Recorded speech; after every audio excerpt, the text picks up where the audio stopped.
Welcome to Get Your Bell Rung. I am your host, KG, and what a guest I have today.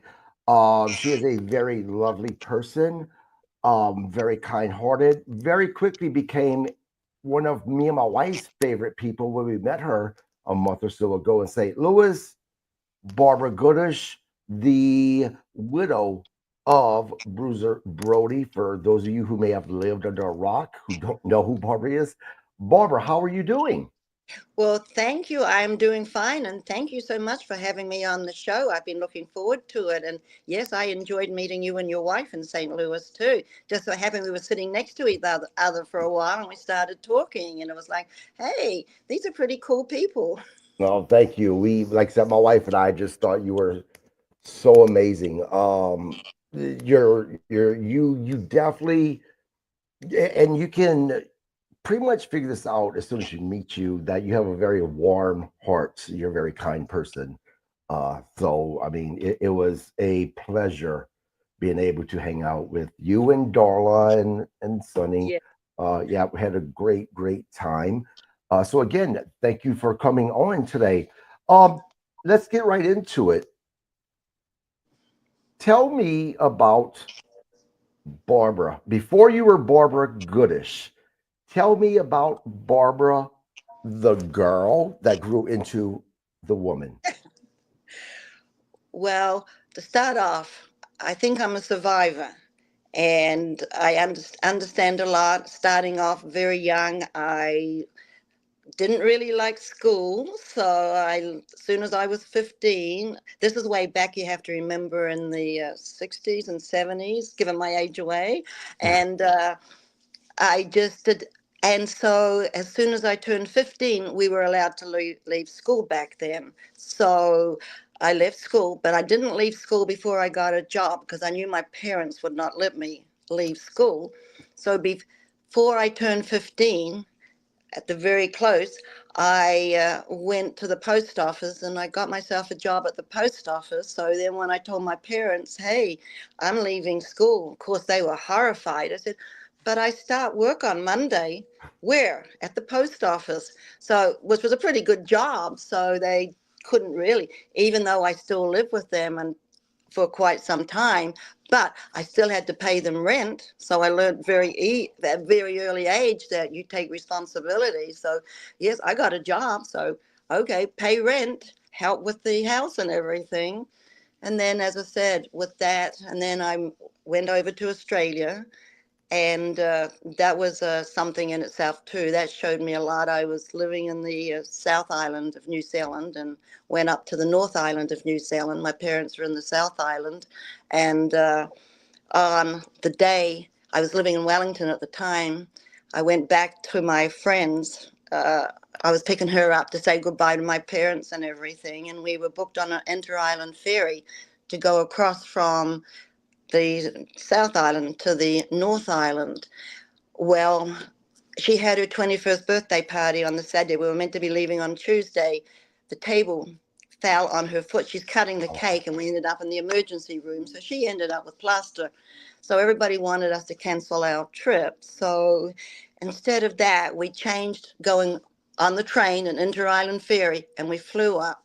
Well, that night, it was 1968, the Waihini, just happened we had a cyclone that night. We were already in Wellington, and the inter island ferry we were meant to be on sunk. oh, So I, as I said, from that day on, it was. I survived. For some reason, we were not meant to be on it. So I've always, that taught me such a lesson in life, that to be a survivor, it wasn't meant to be. So here I am, still here. But so that's why I tell people, if you ever have opportunities, go for it. You can always go back to what you need to do, but if you get an opportunity, go for it. So yeah, so I learned a lot very young in life. By this stage I'm only 19, so of course I went to Australia, and of course that's where I met Frank. So yeah, it's been quite a that's kind of me a little bit. I worked a lot. I worked in nightclubs. I had stocks and shares. I worked during the day, an ordinary job. Then I went and worked in a nightclub at night, of course, for extra money. When you're young, you're living in another country, you just want a little extra money. So I did that. But I go back sometimes to think because the nightclub I was working in, they had AC/DC. It was before they even came to Oh, America, the Little River Band.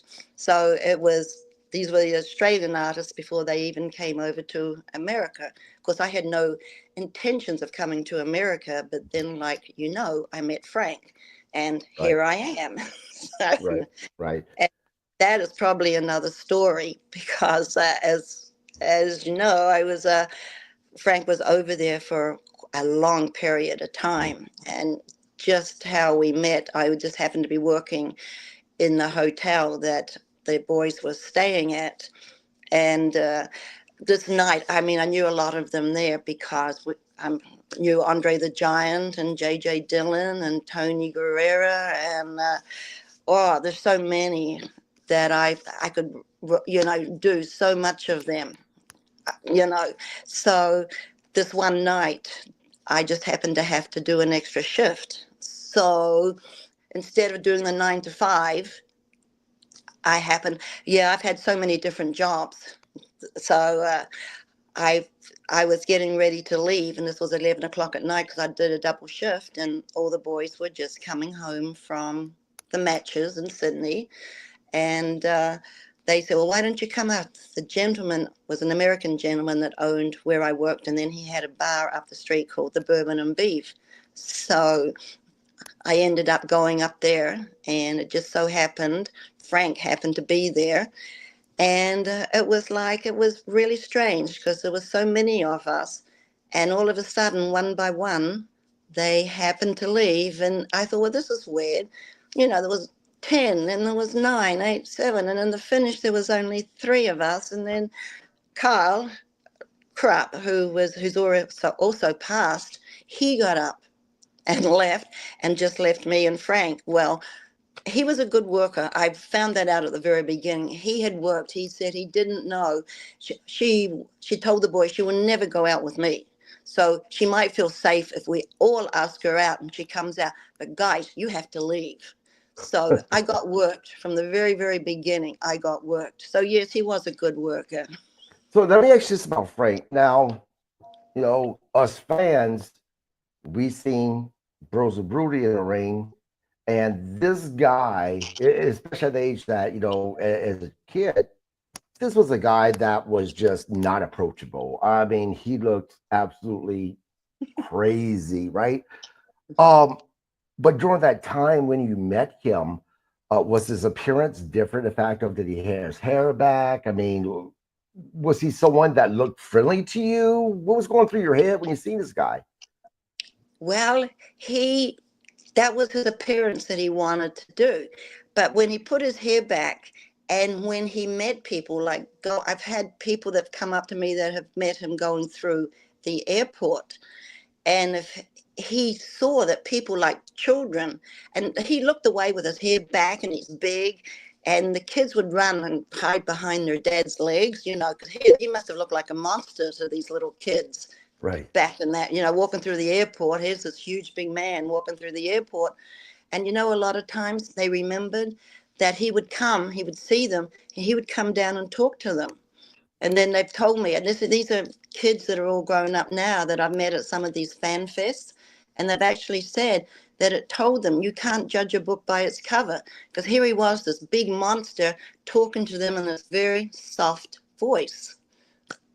So it was the parallel.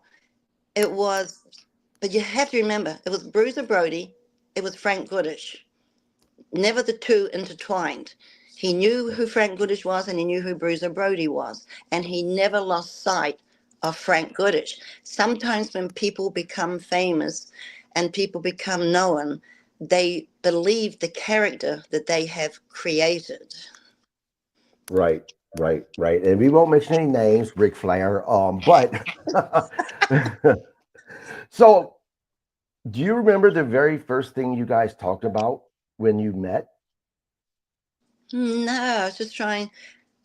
No, I think it was general because you have to remember we had already known each other at the hotel, Hmm. just Hmm. in casual, because this was before computers and Right. social media and everything like that. So they were in a strange country, and in those days you didn't just pick up the phone, or you didn't Right. just like we're doing right now. You couldn't talk to people that, because to make a phone call between different countries was very, very expensive. So people wrote letters in the old days. Think back, old time, writing Right. letters to each other, which social media has helped that when people are in Hmm. different countries. So that was just like a natural, just natural friends. But you know something, when you probably will know this, when you're not on a date, you are yourself. You're not trying to Yeah. impress the other person. You're not trying to be somebody that you think that they might want you to be. You're yourself. You're just you. And being you is so much different than trying to impress somebody, trying to be somebody you're not, because you're nervous and you're trying to impress that other person. So the real you takes a while sometimes to come out. But he knew my real you from day one. And I Right. think that's probably what happened too, because it was, this is me. There's no filter. Right. Right.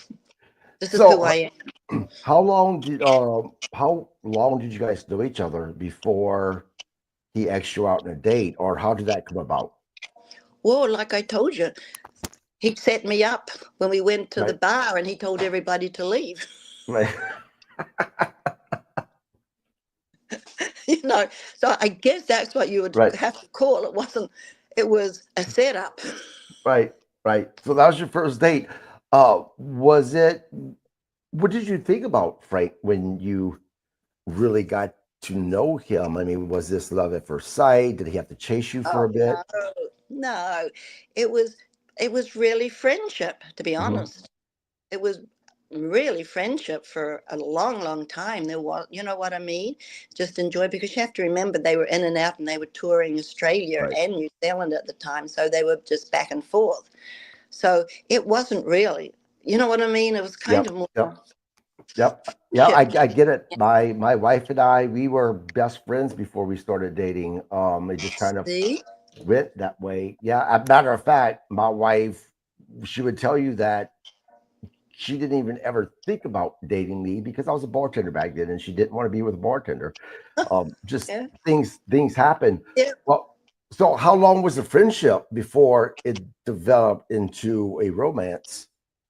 Well, it took a long time, because knowing that he was only there for a short time, Right. and then go home, and then that would be it. You kind of, I'm a sort of person, I try to protect myself a little Mhm. bit, so don't set yourself up for failure because you look ahead. I guess that's just the sort of person I am. I always, which is not good all the time, but it helps a lot. It saves you a lot, you know, you How know. long? You know what How? I mean? Yep, So it probably absolutely. was. He was there for 9 months, on and off. He was there. Then he went back for Christmas to the States. At that Christmas, my mum had died, so I had Mhm. spent time, doing that. And then he came back. We both got back to Australia, and then it was probably 9 months, except Right. for a few weeks that Christmas that he was over. When he had come back here to the States. So it was probably 9 months, you know. But of course, everybody tells you, oh, he's just using you. He's going to be gone. Be careful. I said, don't worry, I'm being careful. So what happened was this one night, I remember he was working. I never saw him work or anything. Never went to any wrestling or anything like that. And he came back to where we were staying, and he looked at me, and then he put this money on the table, and he said, I'm going home tomorrow. I'm sure if you've done any research on Frank, there's been a little bit of controversy. Mhm. Well, as I said, so he kind of, whatever had happened at the wrestling match, he wasn't being used the way he wanted, so it was time to go home. So he got paid, and then and all he said was, I want you to come over. Well, I mean, I couldn't just pack up and Right. leave. And I knew there was no promises. There was no great, oh yeah, blah, blah. You know what I'm talking about? There was nothing like that. It was just, I want you to come over. Well, if anybody knew Frank, he was very frugal with his Mhm. money. Very. So for him to put this money on the table, I knew he trusted me. Because Right. if I could have just kept the money, Mhm. and that would have been it. It would have been a nice, nice little sum of money, especially back in that day. Right. Never thought about it because really I wanted to go to England. So I figured out, well, I can go to America. If it doesn't work out, I will go on to London. Well, I'm still here, so Yeah. it worked out. What did you think about him being a professional wrestler? I mean, it sounded. Were you ever a wrestling fan at all? No, No, right. So, what did you think no, about no. what he did? I guess because with with doing all the things that I'd done over there, with working in nightclubs and meeting so many people, like I said, like Right. ACDC and Little River Band, and having contact with them, I never have been impressed with what people do. I have always gone with who they are inside, what they do, and who they are, and what religion, color, it doesn't matter. It's how a person treats you, Mhm. what they are. Don't judge, like I said, when a grown up man now said, he learned not to judge a book by its cover because so many will judge before they know the person. And they lose out on having so many great people in their life because they're judging without knowing who that person is and how that person responds. I think that's about all I've ever really done in life is if the person relates each other and there's nothing, that's doesn't matter who they are, what they do, it doesn't matter. It's that person themselves. Right. Absolutely. Absolutely. So you come to the States. Now you guys are not married yet. You come to the No, States. Did you go on a road with him traveling? never. No, Wow. he was living with some friends who had two little children, his best friend and wife, and two little children. So that's who he was living with at the time, or when he was back and forth in all his Mhm. shows in San Antonio. It was in San Antonio, Texas, and I just lived with them. And the point was, he was gone all the time because he was a hard worker. So I was mostly, we didn't even see that much even when I was over here at the beginning. We weren't living it by ourselves or anything. We were living with other people. So, Right. I would just join the gym and do my thing and pick him up. And then I babysat a lot of time for the people that I was with. It gave them a chance to go out and I'd stay home, look after the kids, and while Frank was on the road. So no, I have seen such a few matches in my life because I was not the wife that went or the girlfriend that went on the road with the guys, with their man. So the only matches I've really seen is sometimes in when he was working the Texas territory. We would drive to a small show like Corpus Christi and those other little towns in Texas. And me and Jeff would go do something, and he would, you know what I mean, go do Mhm. his business and then come back out. So even then, we really didn't even go sit down. The one match I can say, which I am so glad because people still talk about it now, is I just happened to be, he had family in St. Louis. So I went to St. Louis and he had the hour match with Ric Flair Mhm. in the Checker Dome, I think it was. The Japanese were over there too.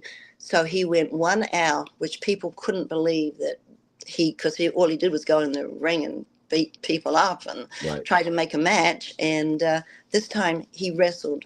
It was like the Japanese wrestling. It was 1 hour he went.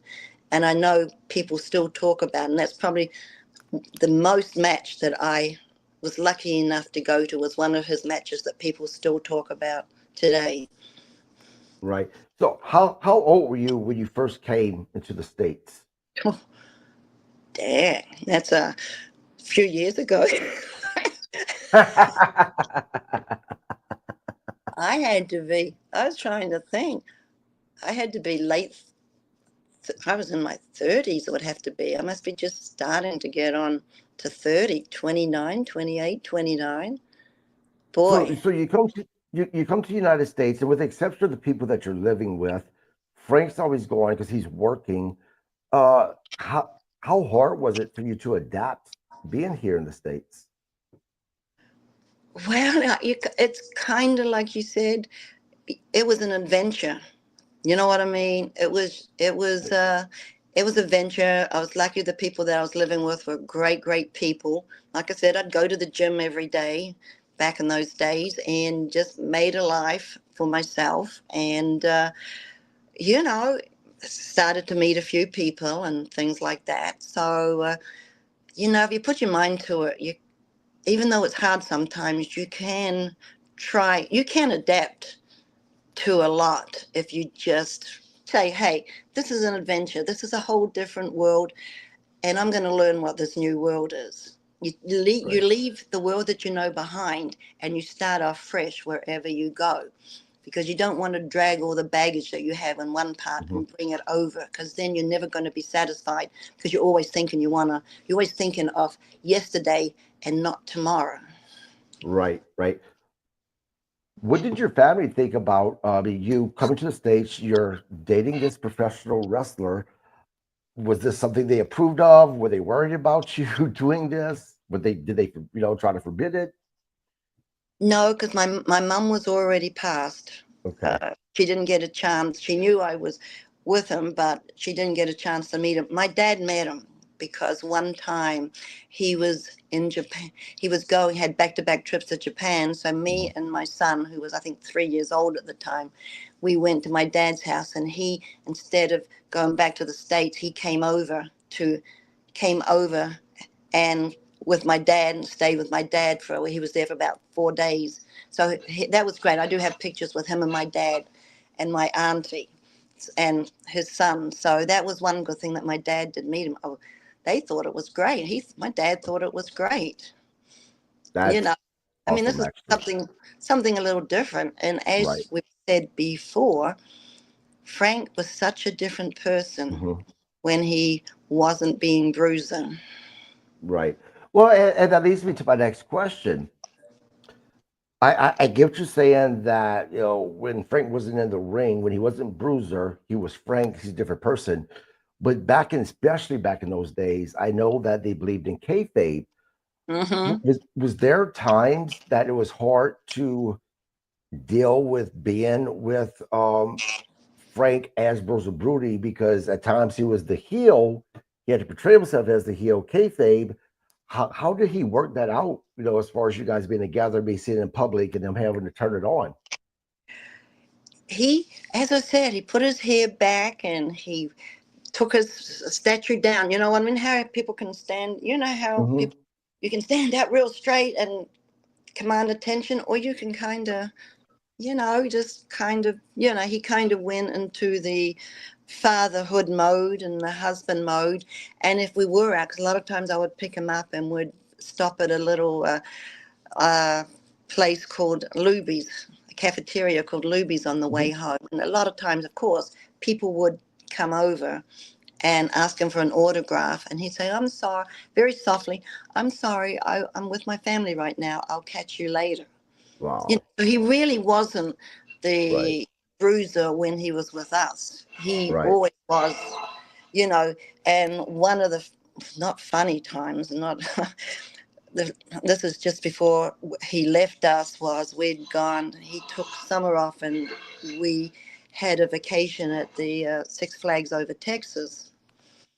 And him and Jeff, I let him do a lot of those things because father son, because Jeff really didn't know his father. And we talk about that. I've just visited him and, he was so young and dad was gone all the time. But we had that one thing before it happened was we had that vacation and they went on a ride. I told them, you guys go on the ride. It was called Tidal Wave.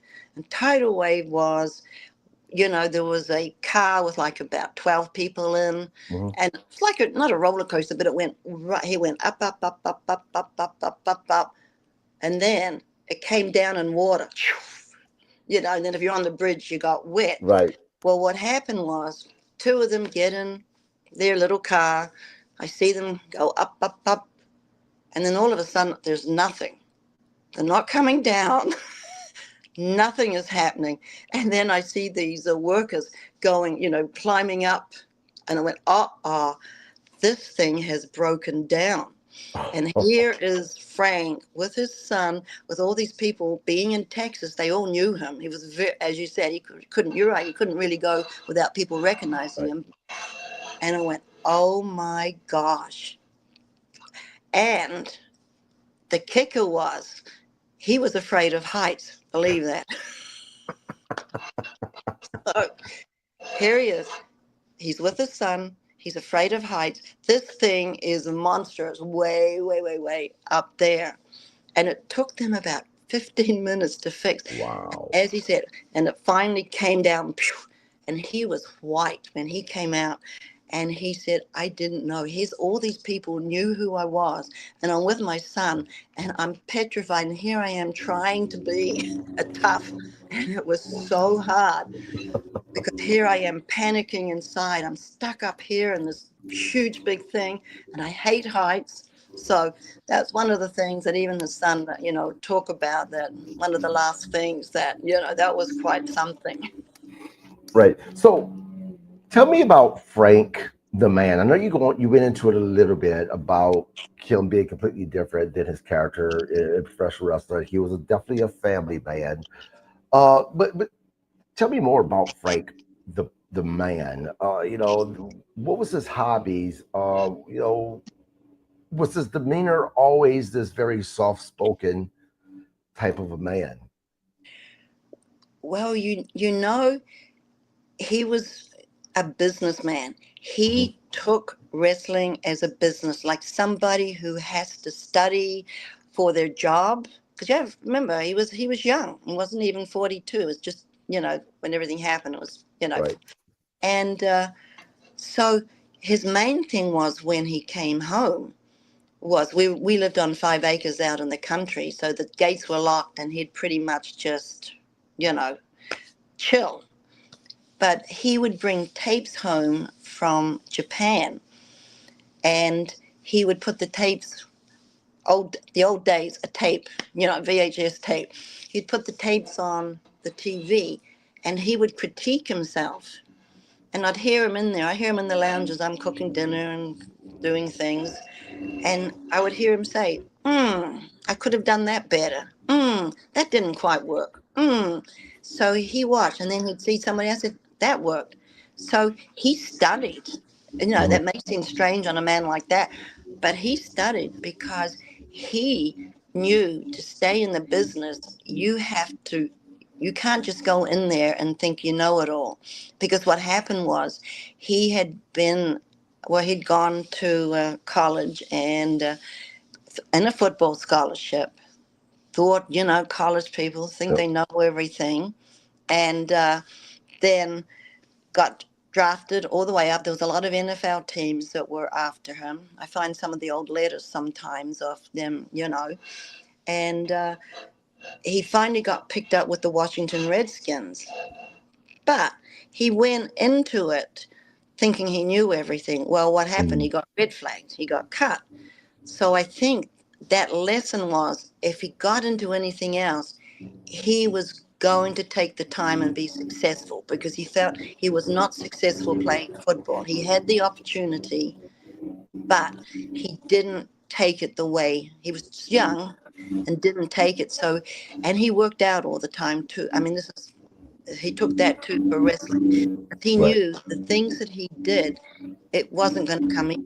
He was a big man, and he could do things that I can't even do. That leg, when he had that big boot, I mean, I can't get my leg up that high. And I was young, But even at home, he kind of studied. He kind of went through everything. I know it's hard to think that he did that, but no, he took it seriously, and he wanted to succeed. Well, I wish I could tell him. It's 30, getting on to 37 years in a couple of weeks. It's only a couple of weeks now. The Mhm. this is a hard month. Everything is, all the anniversaries are this month. Right.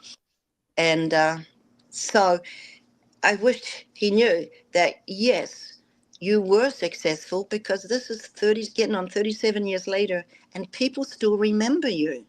And that, I think, is such an honor for anybody, that I could say that thank you. I mean, thank you for still remembering. I mean, it is an honor that he accomplished what I saw him trying to accomplish, and he did it. It just, he wasn't here to get the benefit of everything, to know that all your hard work paid off. Right. Now, Frank was definitely a sports person. Matter of fact, before he started wrestling, he was a sports writer. Is that correct? That is correct. He took journalism in college. Yeah, he was a sports writer, and yeah, I think he really enjoyed. He was working at the San Antonio Express News, and we had an editor there.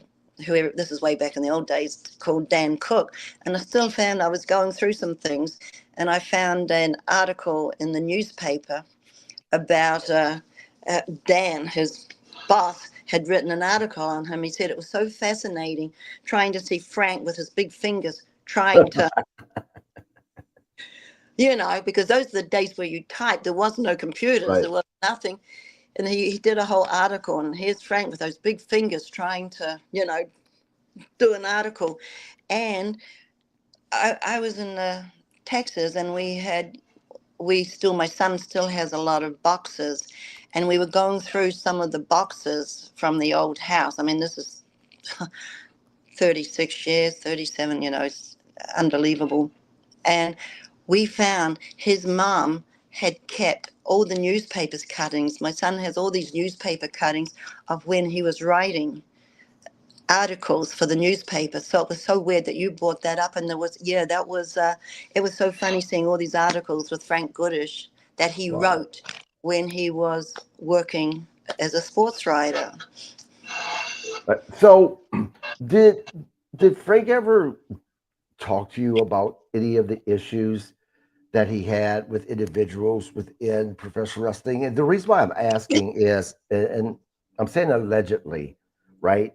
Allegedly, there's an issue in '76 when he went to Vince McMahon, Vincent J. McMahon, where he challenged the champion Bruno Sammartino, but was unsuccessful winning the championship. Um, and then he also teamed with Big John Studd, where he wrestled Invader number one, Jose Gonzalez, that they're saying he refused to sell for.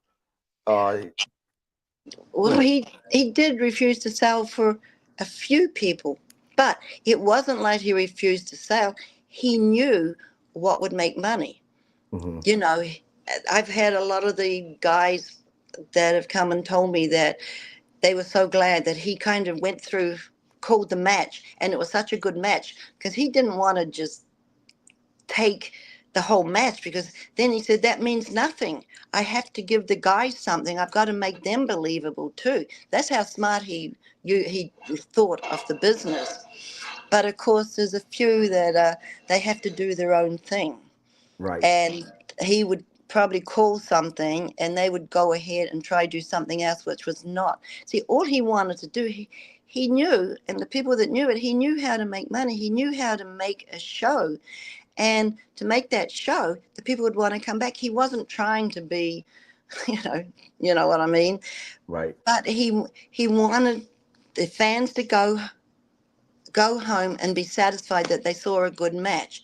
Didn't want, because I hear a lot of times now that people are saying, with all these new matches now, I hear a lot of disgruntled people talking about the matches. In the old days, if you ever watch any of the old style wrestling, these mhm, people wrestled, and these people knew how to bring the audience in and make it. It was like a soap opera for man. It was a soap opera that the storylines were incredible. mhm, It wasn't just doing high spots and doing somersaults, and which right, is amazing. Don't get me wrong. That's really good. I went to one that the new AEW show, and there was no storyline, but the action was incredible. I mean, I right, thought I was at a Circus du Soleil, because it was so incredible, some of the things that they were doing, but it wasn't wrestling. It was kind of more high right. spots.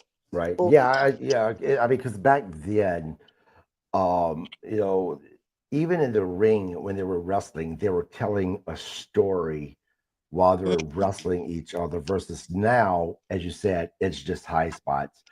Now, did Frank ever come home and laugh because he knew that just his physical appearance scared certain wrestlers to death?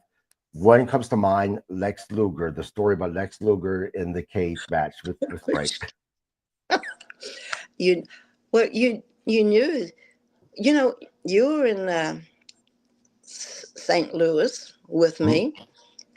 Fonzie, Yep. remember Fonzie had the T-shirt? Yes. Remember he wore the T-shirt? Love you, Yep. Fonzie. Yep. I couldn't believe I've never had any. That was what he did. I still cannot believe that Fonzie did this because he gave me those T-shirts to sell. Yeah. And I've never had, I said, well, what can I do? Nothing.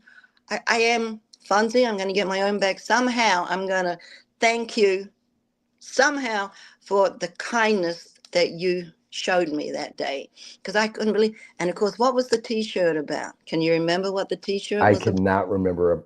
It was 1987. Fonzie was the referee in the match between Lex Luger and Frank in the cage. Yes. So you having to bring that up. And he said, and even it wasn't, he was going to go out. Frank, Lex Luger, wonderful looking new wrestler. Now, this is a guy that we can, promote. This is a guy that's going to go somewhere. Of course, Frank got the first match. I'm going to make him look good because he is going to be somebody. That's him. I'm talking, which Right. that. What happened? I think they went out and Lex kind of tried to call a couple of Yes. things, which was not what Frank had to make the match. And he was going to do it to still make himself over, but to put Lex over too. Because he just thought the guy, now he looks great. This Mhm. is this is good. But it kind of went wrong. Well, from what I understand, Luger decided that he wasn't going to sell. And Frank was like, oh no, you're going to sell. Are you going to sell the hard way? Yeah, that's all because he was going. Yeah, he'd already had it because he was so smart. He would think, and as we know now that well, we know it's not. No, we know what wrestling's all about today, not Right. like it was in the old days. Right. But no, he was going to go back and forth, because he just thought, no, this guy has potential. I probably can make a lot of money with him because he looks so good. Hmm. So, but as we know, like you just said, it wasn't all had to do. And I've seen Lex since then, and he was very nice to me. And it was like it's just one of those things. It's like you know. Yeah. I mean, I've heard, I've never met Lex Luger, so I can only according to the things that I hear. But I hear that Lex Luger is such a different man than what he was back then. Now, you brought up Fonzie and him giving you T-shirts to sell, and that made me remember something that I read on one of the interviews that you did. You talked about how so many people have made so much money on Frank's name, but yet we didn't got give you guys, and you guys were left with with we nothing got nothing. almost. No, we got nothing. Especially in in the beginning and everything, nothing. Right now, there's a few people I have to be very grateful for, that have actually given us Powtown. They did a figure on Frank, and Wrestling Tees is another one that does that. So there is a few now that have actually done something for us. So I'm very grateful that finally he's getting a little recognition, that we are getting a little recognition, but there's still a lot of black market things of him out there. They're all over the place. somebody Right. sent me Somebody gave me something somewhere they bought in Vegas, and it was really weird because it was a t-shirt of Frank, but then attached to it was a wrestling card of JR. It was like, you've got two. There's two things. There's two, and I know JR wasn't getting any money for it either. I can bet. So Right. no, this, as we know in life, there's always going to be black market Hmm. for everything. But I'm grateful now that there are a few people now that are actually giving a little something back, and it really helps. Right. I have to admit that it really does help. Yeah. Now, would you say the one state where he's probably most popular at was St. Louis? It seemed like, from kind of what I gathered. Would that be correct? Yeah, St. Louis, and then Texas, where he started off Right. with Now, the fireworks. Now in St. Louis, though, he couldn't go by Bruiser Brody. And this is just something that I just found out when I was in Oh, you St. did? Louis. Yeah, I didn't know this. He had to go by King Kong Brody, Brody. King Yeah, Kong because Brody. there was Dick the Bruiser. They couldn't have two bruisers in that territory, so they had a Right, bruiser. They had a match for the name. You know, Frank knew it had to right, be Dick the Bruiser was St. Louis. That's where he lived. So then Frank went with King Kong Brody, which was great because you right. could do a lot of PR with a gorilla. Yeah. Now at one point they partnered up Brody with Stan Hansen. Now I have Okay. to ask you about that because, and again, this is just from things that I read. I have no way of verifying this. You probably can. Stan Hansen, a good man, but was a little wild.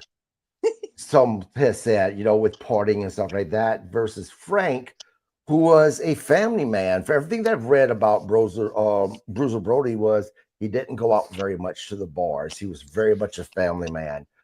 How did they get along, being that they were two totally different people?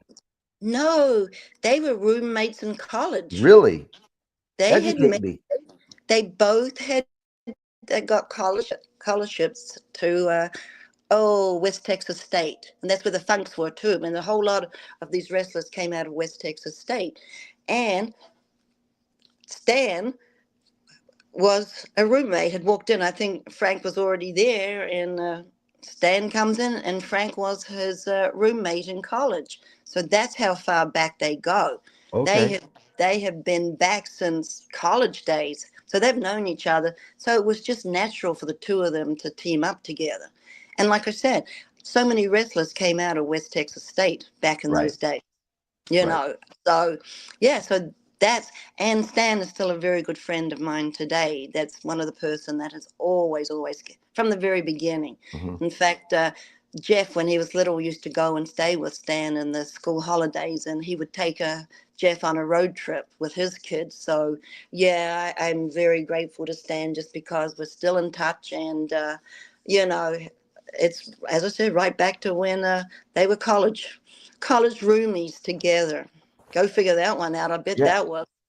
Well, thank you for sharing that because I didn't even know that. I learned something, so I appreciate you sharing that story. So tell me, was there anyone that Frank really, for whatever reason, didn't like, and yet he still got into the ring, or maybe that he didn't like getting into the ring with for whatever reason, but he had Oh, to do business? not that I can just all of a sudden click it on my Right. mind. That's a good question though, but not that I can. He really didn't talk bad about anyone. Hmm. You know, as I said, he left a lot of that as at the door. Left out a Right. lot of that as Bruiser Brody and not Frank Goodish, because we had such a short time together at home. It was mainly family time and everything at home, except for when he's doing his research, and a lot of times too. So there was a little business at home, don't get me wrong, but it was kind of like, because I was a mark, sometimes he would, like I said, the storylines that he would do that people still remember, sometimes he would go through some of the storylines. He said, what about if this would work? Because if I thought it would work, then he knew it would work. But if it didn't, because like I said, I'm the person that's, my dog is barking too now. So that's funny. They're actually having a conversation. Right. So so, so where was I now? Now he's gone and disrupted me. Yeah, you were talking about how Frank would talk to you about possible Oh, stories, yes, because he knew I'm the person that's out there in the audience watching. And if it right? worked for me, he knew it would work with the audience. So he kind of sometimes he would run through some of the angles that they would go. So Wa- yeah, that's true. was he a very self-conscious man as far as when he was in the ring wrestling? Did he have any insecure issues, with wrestling in front of Um, audiences? Because watching him on TV, I could tell you that is the last man in the world that I would think would have those type of issues. But you never know, no, you know what he would say? I think everybody, I've known quite a few people in the entertainment business, I think they all have that before performing. Because I know he would say, sometimes he said, I'd be sitting in the dressing room, thinking, how before. And then he said, I would hear the entrance song, and then it's like, boom, right? it would take over. But he said, yes, I think, yeah, he would say that here he is. He said, I'd be sitting in the dressing room and kind of going through and, so I think that's a lot of common with a lot of performers that they go through this just before. And then once they start performing, it's, they become that person. And then, as I said, after they finish, it's like, oh, we did it. But you have to remember too, like you were talking about the frugalness that he Mhm. didn't go out with the guys or anything when he was on the road. Well, I always had to pack green beans and tuna because he would go back to the, I remember hearing about that. yeah, green beans and tuna. That's all. Instead of going out and said, why? They weren't making that much money back in those Right, days. So right, why am I going out spending all the money and not bringing? I told you he's frugal. He was very frugal, right. and so he would take his own meals. You know what I mean? Green beans and tuna, lots of protein. He was health conscious. So yeah, because of his working out period, how he worked out, he was very disciplined in his business, which is Right. probably the best words was being disciplined. Being disciplined, he had to be in shape to go out there and perform Hmm. every night, especially in Japan, because you have to remember, Japan is not like the US. Right. Japan is probably So real, different. more so real wrestling. You really tough. Whereas over here, it's like some of the matches with him and Abby or Hmm. something.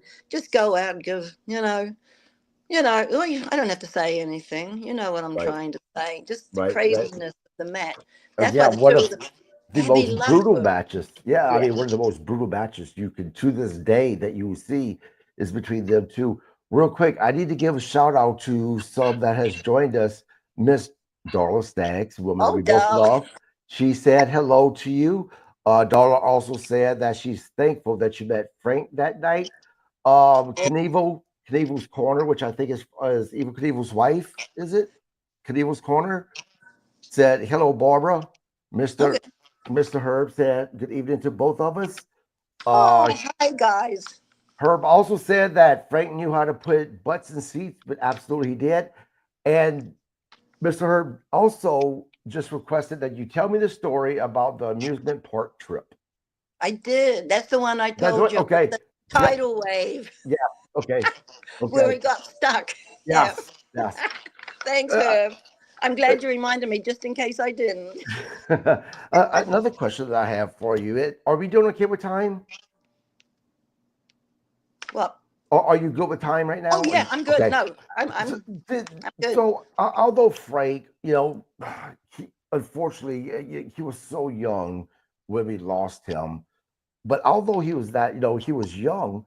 Did he ever talk to you about the what he wanted to do after the life of professional wrestling? Was there any plans? He already had plans because he knew that his time was coming to an end because he's getting older, his body's starting to break down, especially after playing football, Mhm. and he knew that he wasn't going to be able to go out there and do the things that he wanted to do.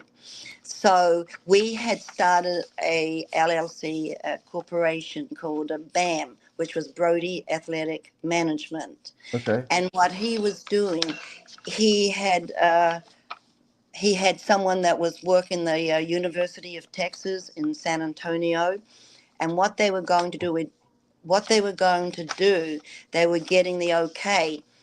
He bought a wrestling ring from Joe Blanchard. We had a wrestling ring set up in our barn, and what they were going to do, they were going to take a wrestling ring to the schools, set up the wrestling ring, and have Frank do a whole thing, because you have to remember these were the days, and I think it's still in with DARE, meaning the dangers of drugs and alcohol, with Right. kids that are in the position where they can go either way. Sometimes they just need, you know what I mean. And we know that anyone in authority, they kind of tune us out. Hmm. you know that. But to have somebody like Frank up there being crazy in the ring, telling the dangers of drugs and alcohols, I think they would have listened. They were going to do a Right. whole skit, get it approved by all the people that you have to get approved, because it was school related and everything. And they were just about at the point that it was getting approved and everything. We also had uh, quite a bit of acreage out in the country, in outside San Antonio, with an old mobile home set up. It had a little stream running through it, and what he was going to do too was to take unfortunate boys that are in that danger, that don't have fathers, and he was going to have a little, what is it, in the school holidays, Hmm. to, yeah, in the school, take out these boys and fishing and walking and wrestling and things like that, and just have a little, what do you call that, what I'm talking about. Vacation. Yeah, like a little school, not so much a School. school, Okay. but just like a little. Right. You know how sometimes your mind, especially when you get old, you blank out. Right. No, believe Sometimes. me, I know. So basically, Frank wanted to kind of be like a big brother, like they had the Big Brother Yes, programs. because you know that sometimes it just Field takes trip. one. Yeah, but it takes one person to show attention to these kids that are really Right. in that danger zone, the age group in the danger zone, and have somebody that cares about them, and it can change a person's life. In fact, there is one person outside St. Louis that wrote me the story. In fact, he has a tattoo on his back of Frank, a whole tattoo on his back, and gone but not forgotten. And what it is, it's I just happened to find his letter not that long ago. And what it was, he was growing up. He would go to the matches in St. Louis, and he'd walk Frank out. He'd wait there and walk Frank out to the car. It was like 15, 16 or something at the time.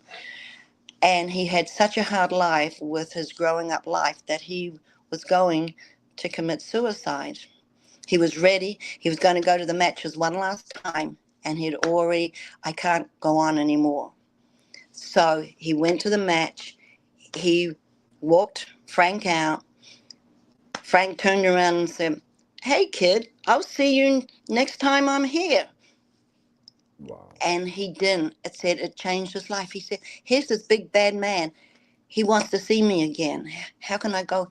And he didn't do what he would plan to do. And I'm still in touch with him. And I That is think that awesome. shows you how Frank could have been so instrumental on some of these children Absolutely. that have bad, just Right. bad Right. lives, really. So Absolutely. yeah, he Yeah. was. And you're making my job so easy for me as far as segmenting into the next question because you brought up the kids. Tell me about Frank Goodish, the father.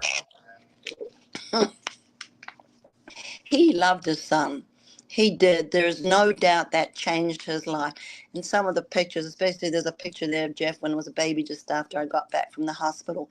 And Frank is looking down on him, and the look on his face is just, and I have a lot of photos of him and his son that, yes, they loved it. One of the games, there used to be He-Man and Skeletor. I don't know if you remember that. It's way No, back. absolutely. Oh, yeah. Uh, I'm Frank was 52 years old, Miss Barbara. I'm not that young. So Frank was Skeletor, and Jeff was He-Man. In fact, I got letters to that who'd write a letter to He-Man from Skeletor. So they played Castle Grayskull, and they played all the little games that they had with all the figures and everything. So that was that was the thing. That was definitely, you know, the game that he would play. So he would always. And here's another quite funny story. One of these days, because it was a lot of people in that area didn't really know that Frank was a wrestler because he was never home. And because social media wasn't there on those days. So a lot of people didn't even know that he was Bruiser Brody, the wrestler. He was just Frank Goodish. He was just a neighbor. So this one day, Frank just happened to be home, and Jeff had show and tell at school. So who do you think Jeff took for show and tell? His dad. Right. And Frank said, he said, I tried to sit. I was scared I was going to break one of those little chairs. The kids, the kids and the teacher just loved it. So here he was. He took Dad to show and tell, which was really That's nice because awesome. after everything happened, because it happened in the school holidays, the teachers contacted me and they wanted to know what they could do for Jeff. Bring him back to Right. school just after losing his dad. So I just told him, just put him in a class with a couple of his best friends. So he's not going into a class where he doesn't know anybody. So they did. They put it with his two best friends. He went to school and got in with his two best friends, which I think That's was great. really helped. It You is. know. Yeah, And then of absolutely. course he would come because what I did, I would coach like his football and his baseball and things like that. This was before school. This was when he was little. So occasionally Dad would come and see a match and everything. So but the show and tell, that was really, and another thing we used to do was a lot of times Frank would be home before Jeff got home from school. Well, Frank always came home with big gifts, you know what I mean, gifts from Japan, and people had given him gifts to give to Jeff and that. So what we would do what is it, a treasure hunt. First of all, there'd be go look in the oven. You go in the oven. Then it'd be go look under the bed, and so on and so on. And at the very end, there was the gifts that Dad had brought home for Jeff. So he made a game of it. Right. That's You awesome. know. So, Mr. Hurt, he said, let me tell you, Frank, the friend. He and Larry Massick were my great friends. We Yeah. shared many, many thoughts and had plans. I miss both every day. Thank you, Barbara, for letting us have Frank. Thank Oh, you for that, Mr. Herb. I know Mr. Herb, we've talked about it, was very, very good friends with Frank. Matter of fact, he told me about how he first met Frank, which is an awesome story. And I agree. Thank you for letting us have Frank and you sharing him with us. But I'm not done just quite yet. I was going to say that at the end.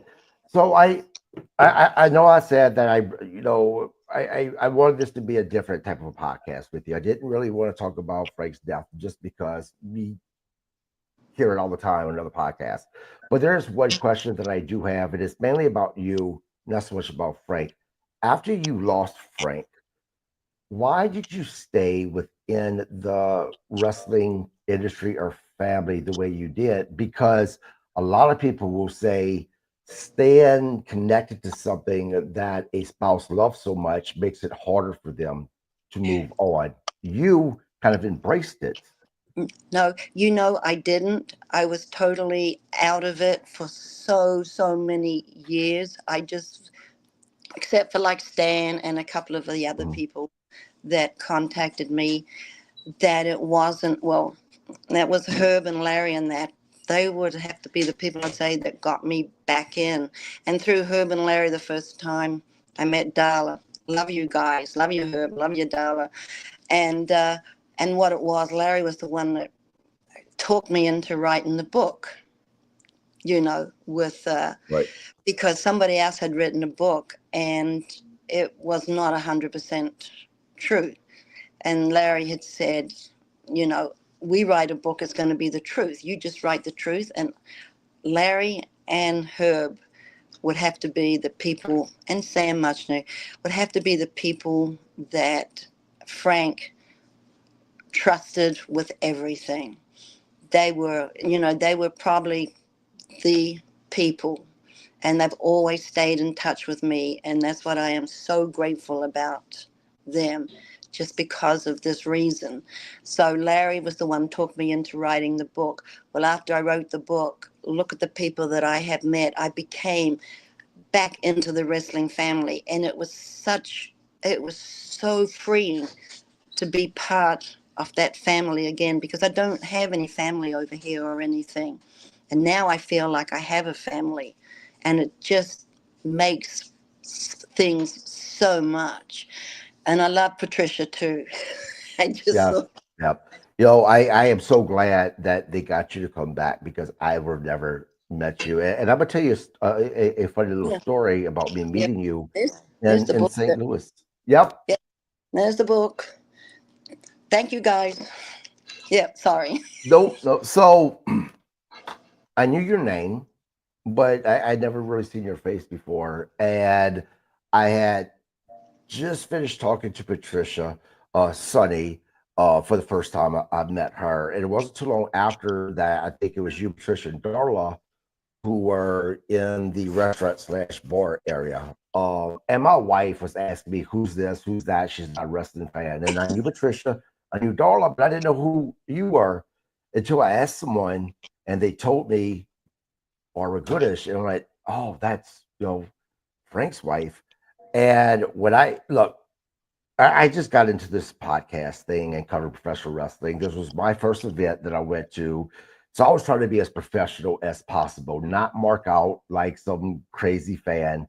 But when I found out who you were, and then when you talked to me, I tell you, I had a hard time not marking out just because of how much I loved your husband and because of who you are. So I meeting you was one of the highlights of that event for me. So I'm so glad that you Oh, are thank you. part of this. And as Mr. Herb said, thank you for sharing Frank with all of us when I was a little boy watching him wrestle, and as well keeping his name alive by talking to him, doing these podcasts. People who may not be familiar with him, introducing them to him as well. You are a remarkable woman. My wife and I love you so much. So thank you for taking the time to come on this podcast. I really appreciate it. Oh no, I appreciate that too, and I appreciate you and your wife. And I'm giving hugs to your daughter. Thank you. Thank So you. you got Thank to you so keep us much. informed. Yeah. We'll So we'll do. We'll do. I'm so excited to see you at the CAC in woohoo! Vegas. Excited about that. Absolutely. Guys, tomorrow night, don't forget that we'll be doing a live recap of AEW Dynamite. My But dog just came on. until then, please subscribe, share this podcast. Thank you for everyone who joined in. And again, Barbara, thank you so very much. Everyone have a great rest of your week and happy 4th of July. Happy 4th of July to everyone out there. Thank you. And thank you for still remembering Frank. Thank you. Absolutely. Bye bye. Bye bye.